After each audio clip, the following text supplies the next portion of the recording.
statement or sinumpaang salaysay?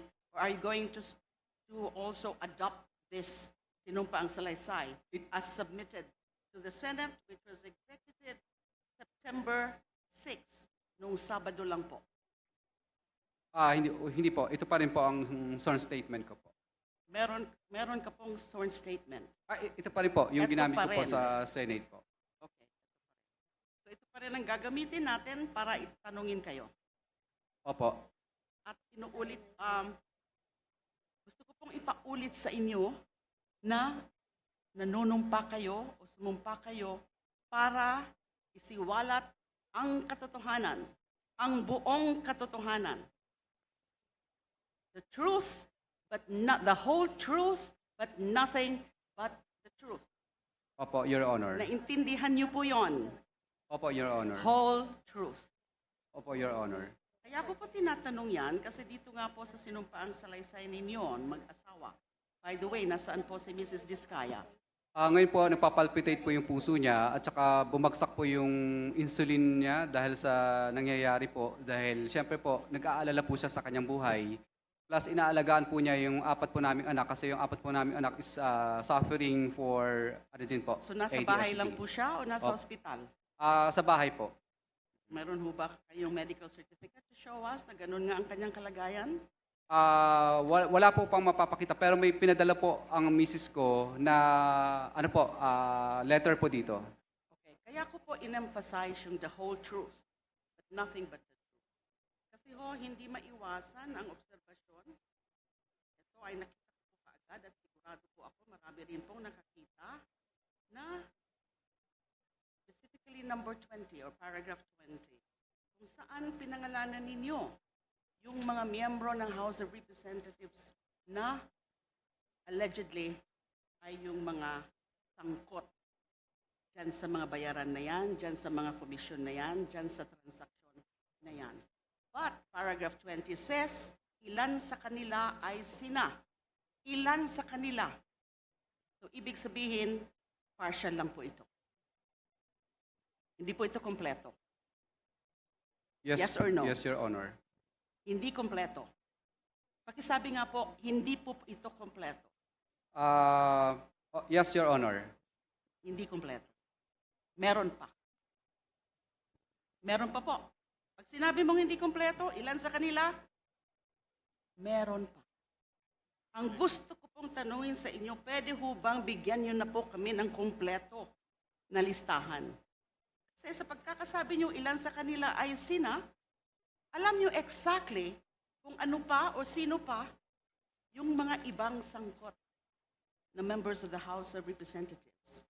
And nagtataka rin po ako at gusto ko rin pong itanong sa inyo, yun po bang mga hindi nyo pa mga pinangalanan dito, mga miyembro pa rin ng House of Representatives o miyembro na ng Senado? Your Honor, I invoke po muna my rights po. Ano po sabi nyo? I invoke po muna my rights po. Rights? Exactly what right? Yung hindi pa po ako sigurado po sa mga dokumento po ng iba pong pwedeng mabanggit. Hindi ko po maintindihan kung anong klaseng right sa batas ang ini-invoke ninyo. Yes, ang mga umaapir po sa atin, and by the way, with respect to that, Mr. Chair, may I just clarify, how do we call these persons or these individuals summoned or invited to appear before us? Are they guests? Are they resource persons? Or are they witnesses? Because the rules say they are supposed to be witnesses. The rules. And by the way, talking about the rules, isa po po yung kailangan ko pong ipa-clarify. Ano po exactly ang rules na gag-govern ng proceedings natin dito sa TRICOM or Infracom? Kasi po, 3 pong committee ito. Good Government and Public Accountability, Public Works and Highways, and the third committee is Public Accounts. So 3 committees. And these committees are supposed to be governed by separate rules of proceedings. But I'm not aware of any new rules that would govern or are now governing these very proceedings. Are we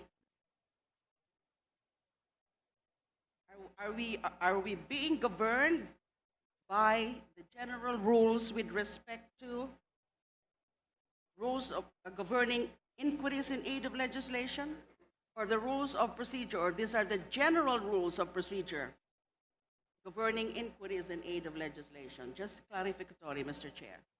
We're governed by the House rules and the rules of procedure governing inquiries in aid of legislation. Okay, so We the don't have Separate. a separate House rules. Okay. Congresswoman And De Lima. indeed, under those rules, witnesses have the rights, have certain rights. Pero po yung binabanggit niyo po ngayon, di ako po sigurado kung ano pong right. What specific right do you have that you are now invoking? You are not invoking right against self-incrimination, right? Your Honor, kung okay lang po ba, nasa executive session ko na lang po sasabihin para sa kaligtasan din po ng pamilya ko at ako. Hindi po ako papayag nun. Of course, that would be the decision of the body. But I am not in favor of this. Kasi, kung kayang-kaya niyo po na pangalanan ang ilan ng mga members of the House of Representatives at nababanggit niyo rin nga po yung pangalan nila Speaker and Representative Saldico, doon sa Senado. That was not in executive session. That was in open and public proceedings. I do not get it. I do not understand kung bakit all of a sudden you will be asking for an executive session dito po sa harap ng miyembro ng committee ng House of Representatives. That is quite unfair, and I don't think that is sanctioned by the rules. Bakit po? Your Honor, okay lang po ba Do I take it na gusto mo pa rin magbanggit ng mga pangalan? Hindi po, Your Honor. Wala po.